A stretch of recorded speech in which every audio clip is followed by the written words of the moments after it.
Assalamu alaikum, dear students. I am Uzair Ishtiaq, your teacher for the course Design and Analysis of Algorithms, and the course code is CS6301, and it is a 3 credit hour course without a lab.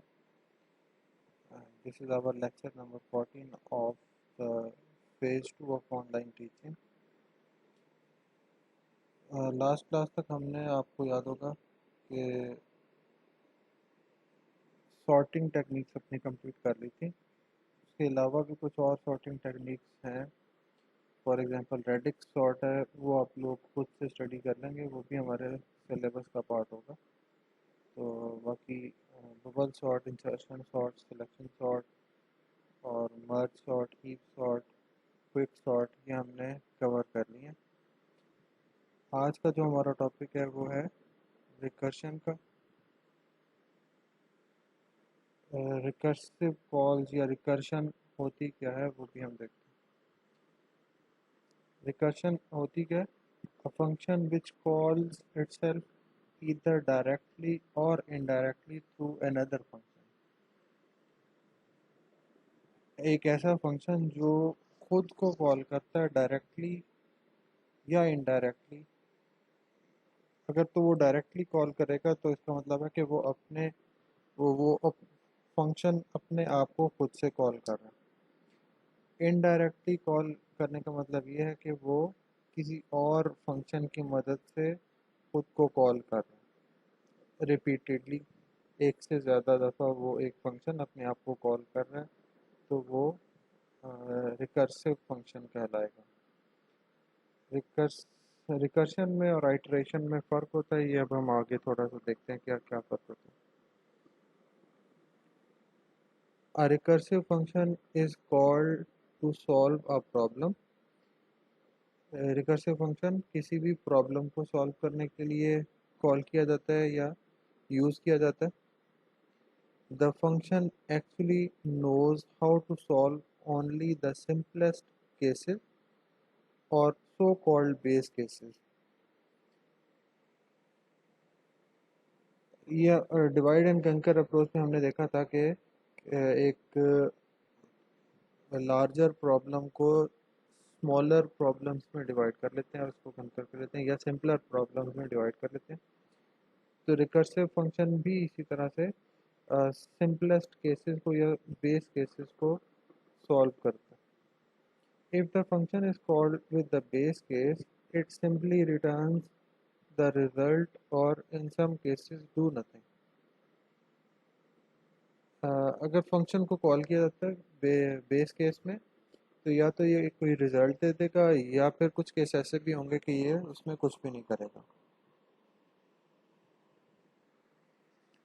If the function is called with a more complex problem A, the function divides the problem into two conceptual pieces B and C। अगर एक function को call किया गया है जो कि एक complex problem है, एक बड़ी प्रॉब्लम है, जिसका नाम उन्होंने दिया ए का, तो वो फंक्शन उस प्रॉब्लम को दो कंसेप्चुअल पीसेस में डिवाइड कर देगा, दो सब प्रॉब्लम्स में डिवाइड कर देगा, बी और सी में। These two pieces are a piece that the function knows how to do, be a base case and a case that function does not know how to do। एक ऐसा function जब उसको दो pieces में divide करेगा तो वो B base case का नाम दे रहा है और सी को एक ऐसा केस बना रहा है जिसके बारे में उसको नॉलेज नहीं है कि इसको कैसे अचीव करना है। The latter piece C must resemble the original problem but be a slightly simpler or slightly smaller version of the original problem A। जो सी पीस है वो हमारे ए पीस से रिजेंबल, उसे मिलता जुलता होना चाहिए, या तो उससे थोड़ा सा सिंपल होना चाहिए या उससे स्लाइटली स्मॉलर होना चाहिए। वो यकीनन स्मॉलर इसलिए होगा क्योंकि वो बी में भी डिवाइड कर चुका है। ए को बी और सी में डिवाइड किया था, तो वो एक larger problem is now divided into two simpler and smaller problems B and C, जो ए प्रॉब्लम है वो बी और सी में डिवाइड कर दी। The definition of a recursive method typically includes an if-else statement. ये भी हम गाइडलाइंस का ही जिक्र कर रहे हैं, रिकर्जन की गाइडलाइंस के नॉर्मली होता क्या है कि ये इफ़ एल्स स्टेटमेंट में रिकर्सिव मेथड को डिवाइड इफ़ एल्स स्टेटमेंट्स को यूज़ करके रिकर्सिव मेथड को अप्लाई किया जाता है। One branch represents a base case which can be solved directly without recursion.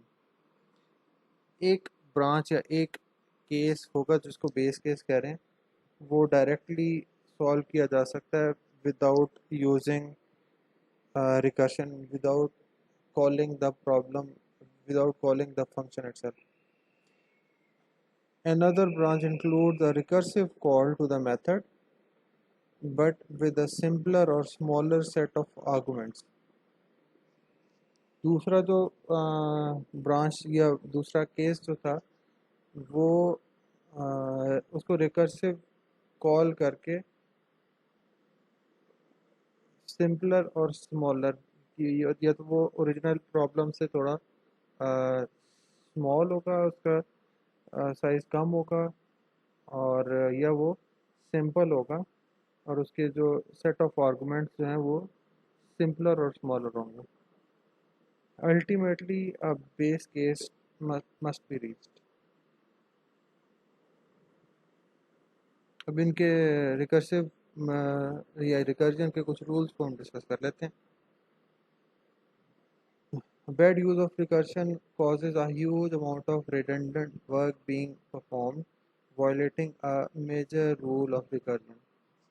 Recursion का मकसद ही यही था कि हमारा जो कम्प्लेक्स प्रॉब्लम है उसको हम रिकर्सिवली कॉल करके स्मॉलर प्रॉब्लम में डिवाइड करके उसको अचीव कर लें। तो अगर हम उसको बैड यूज़ ऑफ रिकर्शन करेंगे, उसका इस्तेमाल सही तरह से नहीं करेंगे, तो हमारा जो टोटल वर्क है वो रिडंडेंटली सॉल्व होगा। मे बी वो फाइनली हमें ठीक रिज़ल्ट तो दे दे, लेकिन वो यकीनन स्पेस भी ज़्यादा लेगा और टाइम भी ज़्यादा लेगा।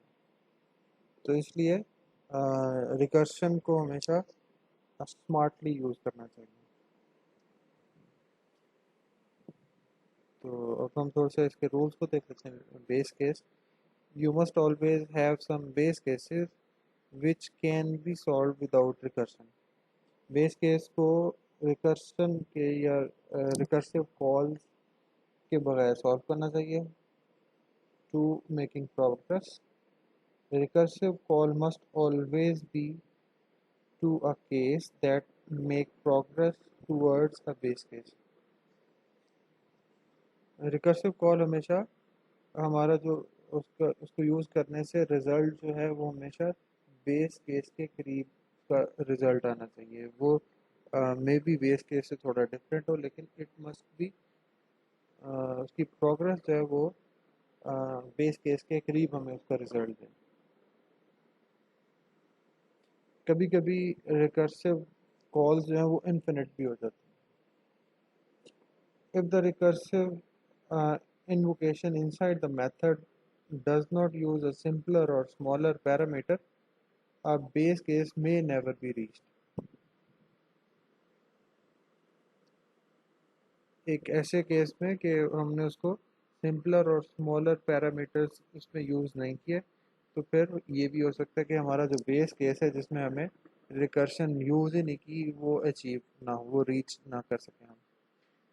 Such a method continues to call itself forever, or at least until the resources of the computer are exhausted as a consequence of stack overflow. This is called infinite recursion.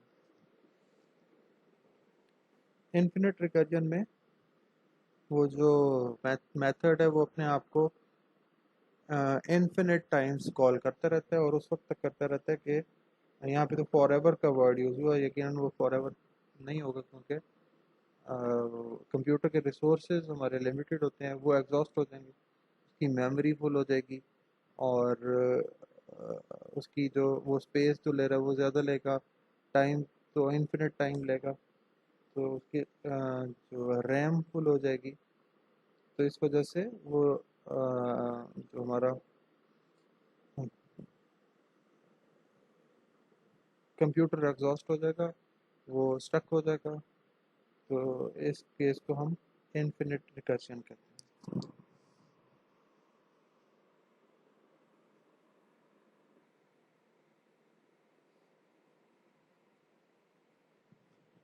Tracing a recursive method, किसी भी recursive method को trace कैसे करेंगे, उसको find out कैसे करेंगे।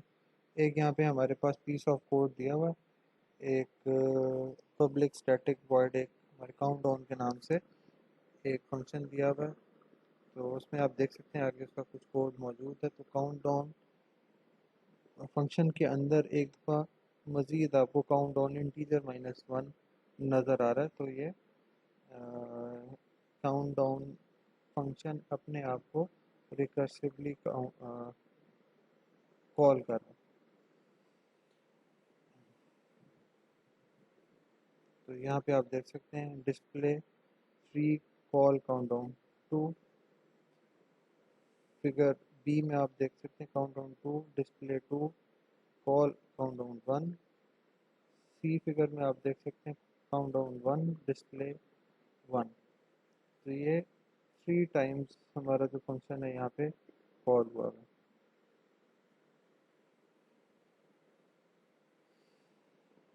उसको trace कैसे कर रहे हैं हम, यहाँ पे आप देख सकते हैं इस कोड को डॉट्स के साथ उन्होंने कोड को शॉर्ट कर दिया। तो काउंटडाउन 3, काउंटडाउन 3 -1, काउंटडाउन 2 -1, और फिर यहाँ पे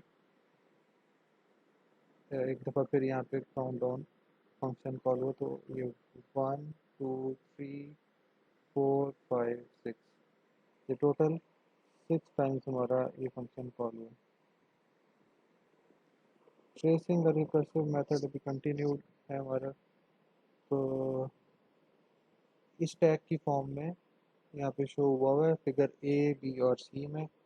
तो काउंटडाउन 3 टाइम्स ये 2, ये 1 टाइम 2 3 4 5 6। तो फिगर ए में फर्स्ट टाइम वो हमारे पास 1 टाइम कॉल हुआ, फिगर बी में 2 टाइम्स कॉल हुआ, फिगर सी में 3 टाइम्स कॉल हुआ। तो ये टोटल हमारे पास 6 टाइम्स कॉल हुआ है ये काउंटडाउन का function.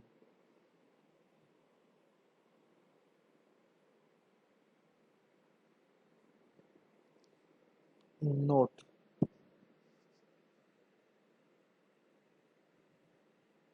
the recursive method will use more memory than an iterative method due to the stack of activation records। तो अभी हमने स्टार्ट में भी बात की थी कि रिकर्सिव मेथड में और आइटरेटिव मेथड में डिफरेंस है। इनको कंफ्यूज नहीं होना कि रिकर्शन में और आइटरेशन में क्या फ़र्क है। तो यहाँ पे एक डिफरेंस तो इसमें ये भी है कि रिकर्सिव मेथड में मेमोरी ज़्यादा यूज़ होती है as compare to iterative method. तो और उसकी वजह यह है कि उसमें स्टैक एक्टिवेशन रिकॉर्ड्स ज़्यादा यूज़ होते हैं। Recursive methods that return a value task compute the sum 1 2 1 plus 2 plus 3 plus up to n for an integer greater than 0, n greater than 0। यहाँ पे आपके पास उसका एक सम ऑफ का एक फंक्शन आपको सामने नज़र आ रहा होगा। तो सम ऑफ का फंक्शन के अंदर भी सम ऑफ को कॉल किया गया।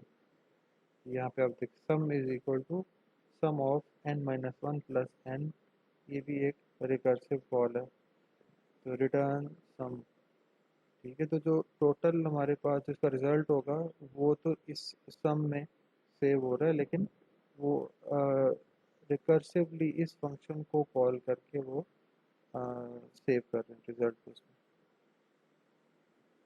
तो सम ऑफ के फंक्शन में जो कि एन इंटीजर्स तक का हमारा एक फंक्शन है, एक पीस ऑफ कोड यहाँ पे आपके सामने नज़र आ रहा है। तो सम ऑफ के फंक्शन में सम ऑफ फंक्शन को अगेन मल्टीपल टाइम्स कॉल किया गया।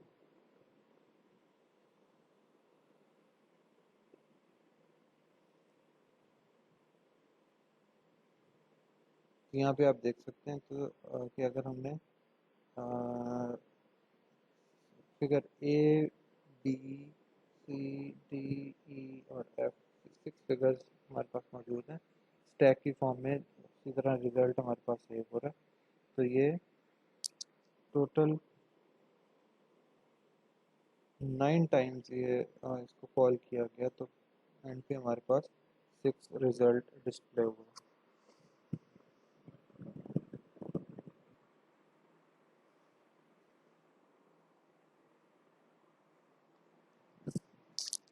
अब हम थोड़ा सा इनके डिफरेंसेस को देख लेते हैं कि रिकर्शन और आइटरेशन में क्या डिफरेंस है।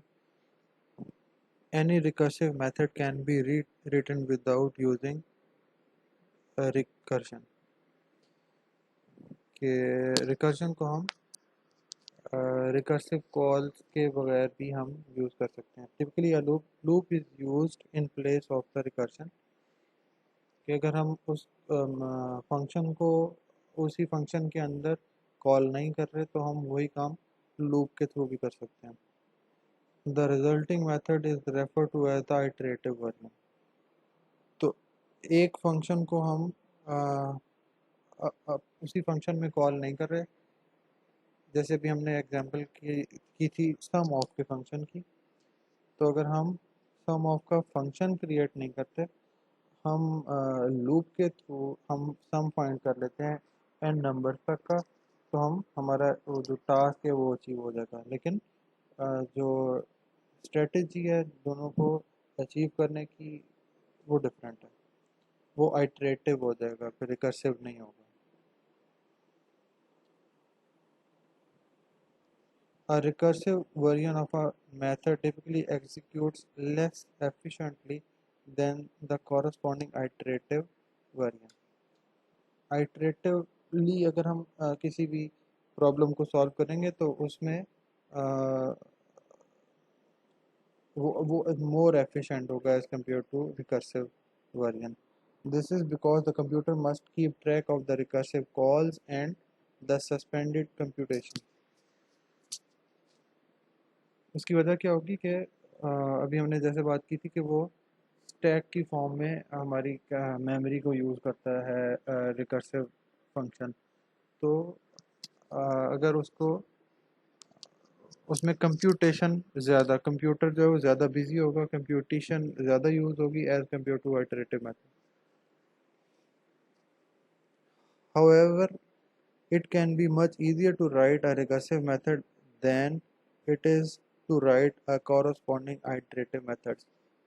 कुछ कम्प्लेक्स प्रॉब्लम्स ऐसी भी हो सकती हैं, ये तो जो हमने एग्जांपल किए थे वो तो बहुत सिंपल थी कि हमने सिर्फ सम फाइंड करना था। कुछ कम्प्लेक्स प्रॉब्लम्स इस तरह की हो सकती है जैसा कि नेचुरल लैंग्वेज प्रोसेसिंग में कुछ रिकर्सिव कॉल्स हो सकती हैं, ये इमेज प्रोसेसिंग की कुछ रिकर्सिव कॉल्स हो सकती हैं, वॉइस रिकग्निशन जो इसकी एप्लीकेशंस हैं रिकर्शन की, तो उसमें काफ़ी सारी इसकी एप्लीकेशन इस तरह की हो सकती हैं कि उसमें जो रिकर्सिव मेथड ही सूटेबल होगा as compare to iterative method. तो it is much easier than iterative method. Recursion can describe everyday examples. इसमें हम जैसे फोल्डर के अंदर एक और फोल्डर और मल्टीपल फोल्डर्स क्रिएट करते हैं और उन फोल्डर्स के अंदर कुछ और फोल्डर्स हो सकते हैं, सब फोल्डर्स हो सकते हैं। तो ये एक एग्जांपल है रिकर्शन की।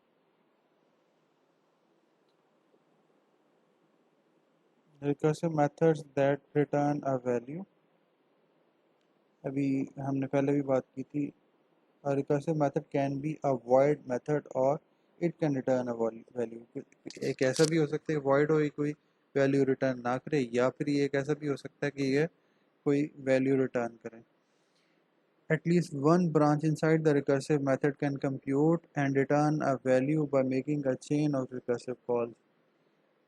अभी जैसे हमने पहले बात की थी कि एक रिकर्सिव मेथड है, रिकर्सिव फंक्शन है ए, और उसके दो आगे सब पार्ट्स हैं बी और सी।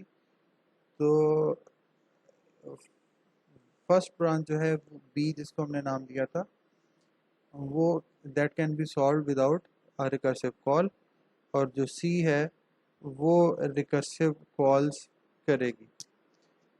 तो एटलीस्ट वन ब्रांच उनमें से एक ऐसी होगी जो कोई कंप्यूट करेगी और कोई कोई ना कोई वैल्यू रिटर्न करेगी by making a number of recursive calls.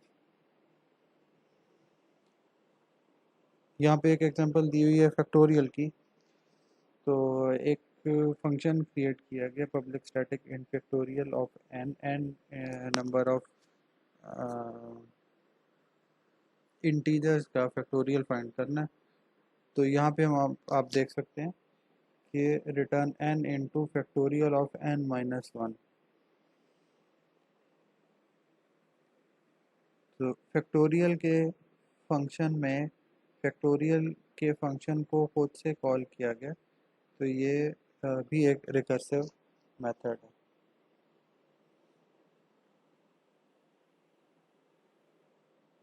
Recursive invocation, a new activation record is created for every method invocation including recursive invocation। ये फैक्टोरियल की एग्जांपल को हम लेके चल रहे हैं कि वो किस तरह से हम सॉल्व करेंगे।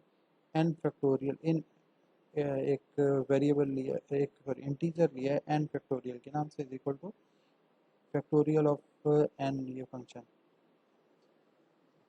तो फैक्टोरियल का फंक्शन जब कॉल किया n is equal to 3, return n into factorial of n minus one. जब एन इज इक्वल टू 2 था तो भी सेम फंक्शन उसी तरह से कॉल हुआ। जब 1 था तो भी उसी तरह से कॉल हुआ। अगर हम इसको सॉल्व करने लगें तो फिर एन अगर ज़ीरो होगा तो फिर रिटर्न वन, अगर एन वन होगा तो बैक ट्रैक करते हैं, तो अगर एन वन होगा तो रिटर्न एन इंटू वन, अगर टू होगा।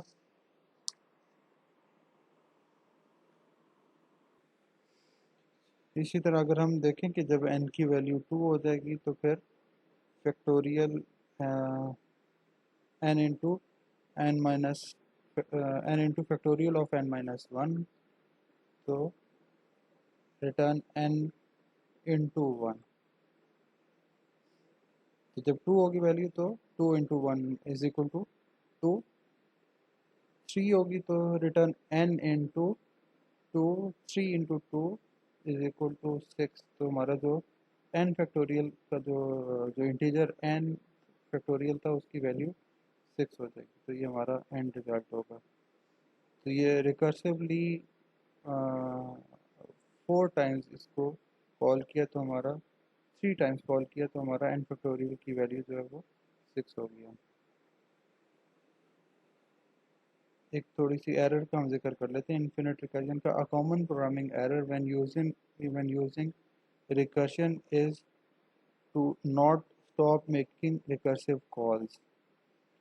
The program will continue to recurse it until it runs out of memory. Be sure that your recursive calls are made with simpler or smaller subproblems, and that your algorithm has a base case that terminates the recursion. एक common programming error का यहाँ पे जिक्र हो रहा है कि जो हम रिकर्सिव कॉल्स को कॉल करते हुए हम उसको स्टॉप करना भूल जाते हैं, या हम उसको स्टॉप नहीं कर सकते। तो फिर क्या होगा, तो हमारा जो सिस्टम है वो प्रोग्राम की वजह से वो मेमोरी उसकी एग्जॉस्ट हो जाएगी। तो होना क्या चाहिए कि जब हम रिकर्सिव कॉल्स क्रिएट कर रहे हो तो वो दे मस्ट बी सिंपलर, वो आसान और स्मॉलर सब प्रॉब्लम्स में डिवाइड करें, और एक ऐसा बेस केस हो कि जब हम रिकर्शन को टर्मिनेट करें तो हम उस बेस केस तक को रीच करें।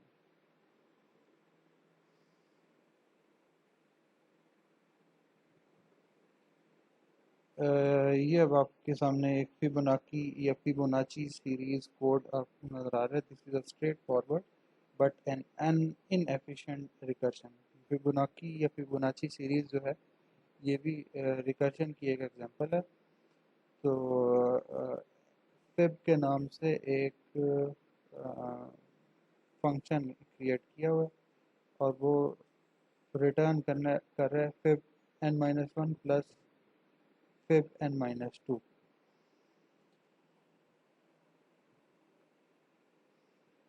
efficiency of recursion in efficient Fibonacci.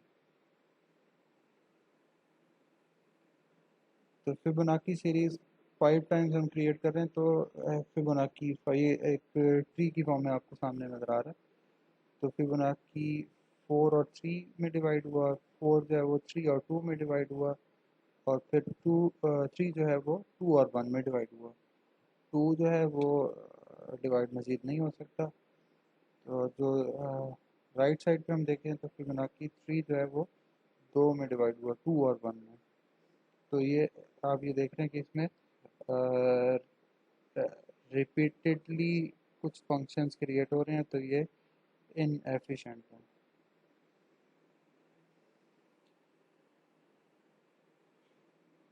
Efficient उसको कैसे बनाया जा सकता है फिबोनाची सीरीज़ को? तो उसकी स्ट्रेटजी ये है कि हमने ट्रैक रखना होता है दो चीज़ों का, कि करंट फिबोनाची नंबर कौन सा है जो इस वक्त अंडर कंसिडरेशन है और प्रीवियस फिबोनाची नंबर कौन सा था जो इससे पहले यूज़ हुआ था। ये कोड आप देख सकते हैं। फिबोनाची स्टार्ट का एक फंक्शन है और दूसरा फंक्शन जो है वो फीबो के नाम से है। तो फिबोनाची स्टार्ट में फीबो को कॉल किया जा रहा है और फीबो में अगेन फीबो को कॉल किया जा रहा है। रिटर्न फीबो के नाम से आप देख रहे हैं लास्ट लाइन में current plus previous current n-1, इसके 3 पैरामीटर्स हैं।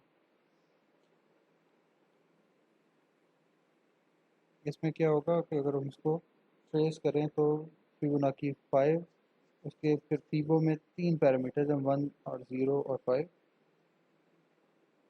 उसके बाद फिर उस फंक्शन के अगेन 3 पैरामीटर्स हैं 1 1 4 और थर्ड स्टेप में फीबो 2 1 3 और नेक्स्ट में 3 2 2 और लास्ट में 5 3 1।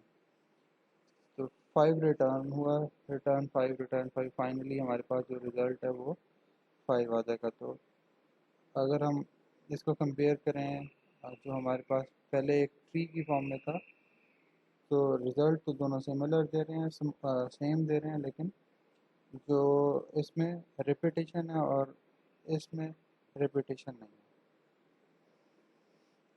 है। रिकर्जन के कुछ एडवांटेजेस हैं, वो ये हैं कि एक्सप्रेसिव पावर होती है। Recursive code is typically much shorter than iterative.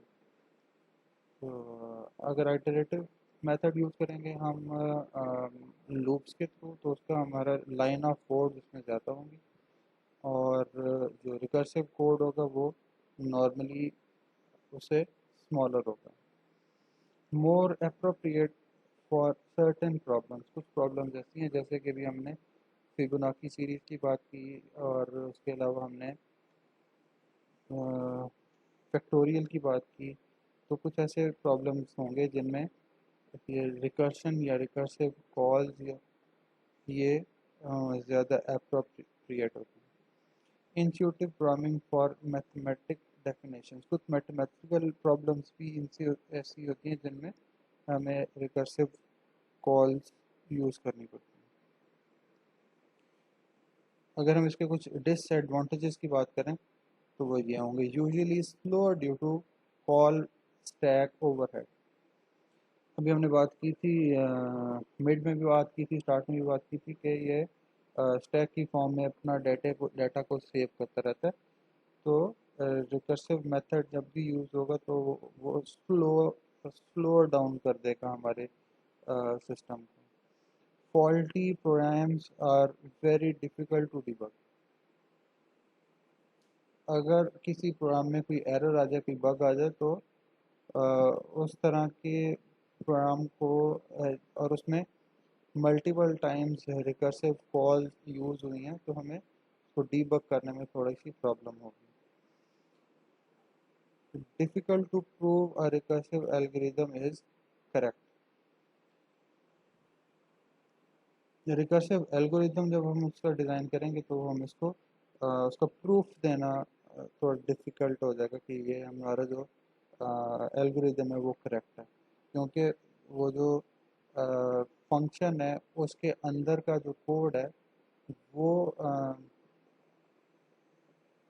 सामने नहीं होगा ना, तो फिर हमें ये प्रूव करना मुश्किल हो जाएगा कि ये जो रिकर्सिव हमारा फंक्शन है वो करेक्ट है। That's the end. तो यहाँ तक हमारा आज का टॉपिक कंप्लीट हुआ। हम थोड़ा सा उसको रिवाइज कर लेते हैं कि आज हमने क्या स्टडी किया। तो आज का हमारा जो टॉपिक था वो रिकर्शन था। और रिकर्शन होती क्या है, वो एक ऐसा फंक्शन जो डायरेक्टली और इनडायरेक्टली खुद को कॉल करे, तो उसको हम एक रिकर्सिव फंक्शन या रिकर्शन कहते हैं। इस प्रोसेस को हम रिकर्शन कहते हैं। और ये किसी प्रॉब्लम को सॉल्व करने के लिए यूज़ होती है। इसमें हम कुछ लार्जर प्रॉब्लम को बेस केस में और रिकर्सिव फंक्शन में डिवाइड कर लेते हैं। दो पार्ट्स में डिवाइड करते हैं, एक को हम बेस केस कहते हैं और एक को हम रिकर्सिव फंक्शन कहते हैं। फॉर एग्जांपल हमारे पास एक फंक्शन है, कम्प्लेक्स फंक्शन है ए, उसको हम दो पीसेस में बी और सी में डिवाइड कर लेंगे। और बी जो होगा वो हमारा बेस केस हो जाएगा और सी जो है वो हमारा एक ऐसा केस होगा जिसको हम हमें ज़्यादा नहीं पता, वो ये कि नहीं कि रिकर्सिव फंक्शन होगा। सी पार्ट जो है वो सिमिलर और सिंपलर और स्मॉलर होगा ओरिजिनल प्रॉब्लम ए से। इसको रिकर्सिव फंक्शन हम इफ़ एल्स के थ्रू अचीव करते हैं इसमें। और आइटरेटिव मेथड में यही फ़र्क है कि इसमें हम इफ़ एल्स यूज़ करते हैं, आइटरेटिव मेथड में हम वो कोई लूप यूज़ करेंगे, तो वो फॉर लूप हो सकता है, वाइल लूप हो सकता है, डू वाइल लूप हो सकता है। इसके फिर हमने कुछ रूल्स को डिस्कस किया, जिसमें हमने बेस केस का जिक्र किया और उसको देखा कि वो कैसे प्रोग्रेस करता है। और इन्फिनिट रिकर्जन की हमने बात की कि अगर वो सिस्टम की मेमोरी को एग्जॉस्ट कर दे, उसकी जो रिसोर्सेज को एग्जॉस्ट कर दे, इन्फिनिट टाइम्स वो लूप चले, loop sorry recursive call infinite times हो, तो इस तरह के फंक्शन को हम इन्फिनिट रिकर्जन कहते हैं। फिर हमने उसको ट्रेस कैसे करते हैं, उसको काउंट डाउन की एक एग्जांपल हमने डिस्कस की स्टैक की फॉर्म में। और सेकंड हमने एग्जांपल सम ऑफ का एक फंक्शन था, उसमें सम ऑफ फंक्शन को वो कॉल कर रहा था, तो वो स्टैक की फॉर्म में कैसा डाटा सेव होता है। फिर हमने देखा कि रिकर्शन में और आइटरेशन में डिफरेंस क्या है। और उसकी हमने एवरीडे के एग्जांपल को भी देखा कि फ़ोल्डर के अंदर सब फ़ोल्डर और फिर उसके अंदर मज़ीद कुछ सब फ़ोल्डर्स हों, तो ये एक एवरीडे एग्जांपल है रिकर्शन की। फिर हमने देखा कि रिटर्न अगर कोई वैल्यू करे रिकर्सिव मेथड, तो या तो वो वॉइड भी हो सकता है या फिर वो ऐसा भी एक मेथड हो सकता है जो कोई ना कोई वैल्यू रिटर्न करे। एक एक एग्जांपल हमने फैक्टोरियल की देखी कि फैक्टोरियल कैसे फाइंड करेंगे यूजिंग अ रिकर्सिव मेथड। और उसको फिर हमने ड्राई रन करके देखा कि वो n इज इक्वल टू 1 हो, 2 हो, 3 हो या 0 हो, तो फिर वो क्या रिटर्न करेगा।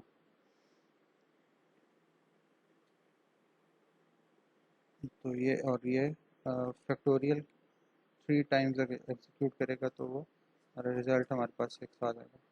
फिर हमने दोबारा से इन्फिनिट रिकर्जन की बात की।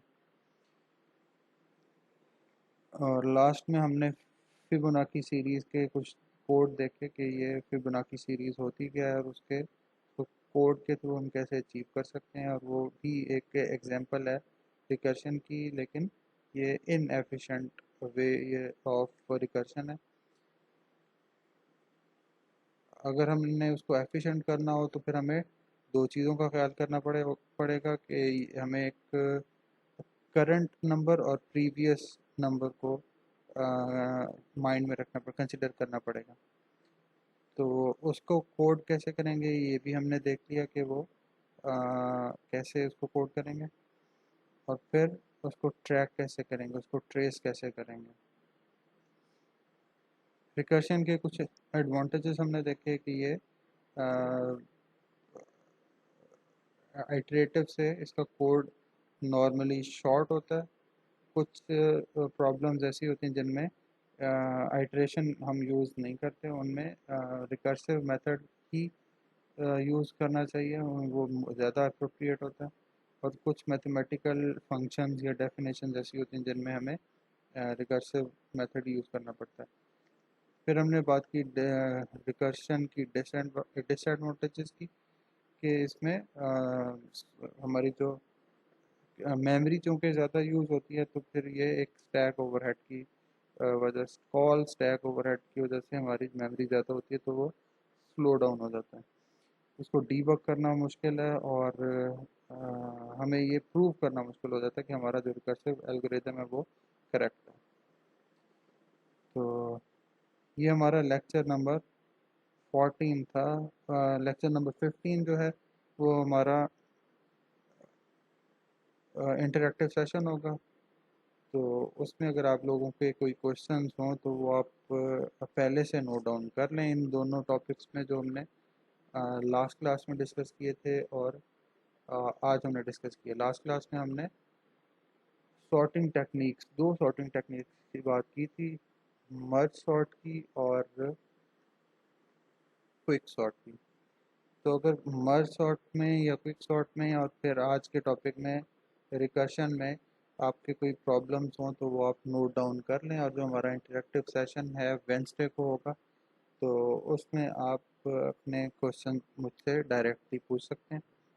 तो व्हाट्सएप ग्रुप पे हम लोगों ने जो हमारे दोनों सेक्शंस के व्हाट्सएप ग्रुप बने हुए हैं, तो उसमें मैं आपको उसकी इनविटेशन सेंड कर दूंगा जो हमारी इंटरेक्टिव सेशन होगा।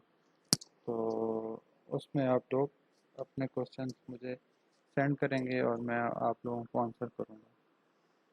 Thank you very much.